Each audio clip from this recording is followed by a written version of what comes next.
Global deforestation is out of control. It's destroying biodiversity, violating the rights of indigenous peoples and local communities, and exacerbating climate change. But when forests outside of Europe are destroyed, what can the EU do about it?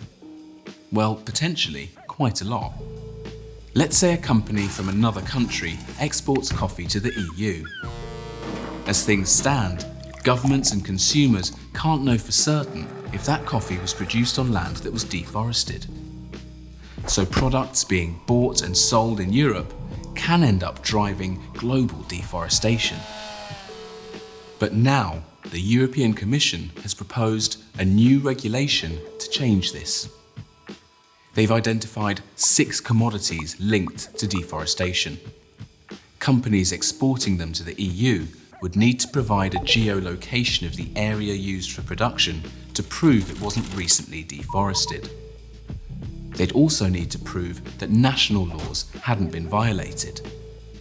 Companies who break these rules would face fines and even confiscation of the products. Producer countries would also be assigned a risk rating.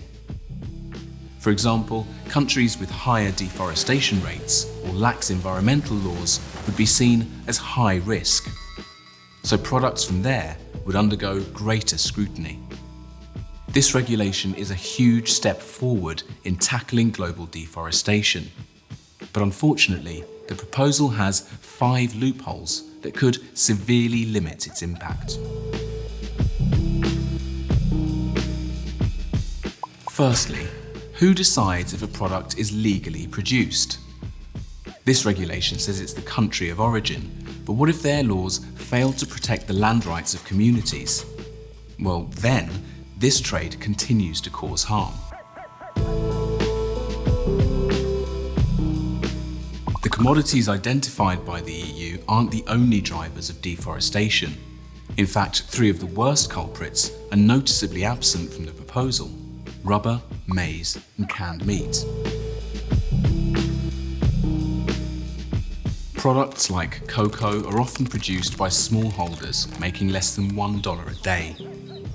In the past, regulations have ignored their needs, pushing them further into poverty. If companies destroy forests, it's local communities who suffer the most. Whilst this regulation might stop the EU from being culpable, how does it help those on the front line?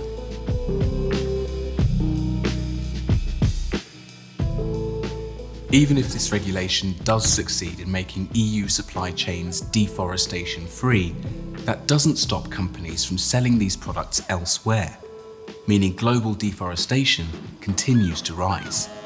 But the lawmakers could close these loopholes. Here's what they need to do.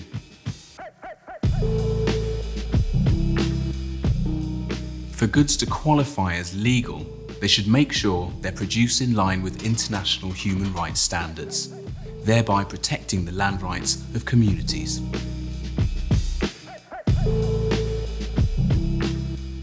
They should ensure the regulation covers all the commodities that drive forest loss. Smallholders should be supported to adapt to the new regulation so they can earn enough income to afford a decent standard of living. They should provide a mechanism for local communities to seek justice and compensation when their rights have been violated. And rather than just forcing producer countries to seek alternative markets, the regulation should incentivize them to tackle root causes of deforestation by supporting them to strengthen and enforce national laws and rewarding positive changes with a lower risk rating, making it easier for them to trade. Also, forests aren't the only natural habitats in trouble. This regulation could help protect other vital ecosystems like savannas and wetlands. This is a huge step in the right direction, a once-in-a-generation chance to protect human rights, halt biodiversity loss, and tackle climate change. Let's work together and seize this opportunity.